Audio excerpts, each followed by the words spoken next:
আল্লাহ, আমার সাথে যাকে দেখলে তুমি খুশি হবা,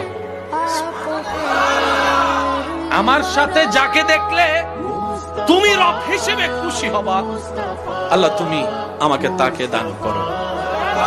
আল্লাহ আমাকে এমন একজন জীবন সাথী দাও যার সাথে প্রতিদিন না হলেও মাঝে মধ্যে হলো গভীর রাতে ঘুমটা হারাম করে তোমার দরবারে তাহাজ্জুদের সিজদা দিতে পারবো। সুবহানাল্লাহ।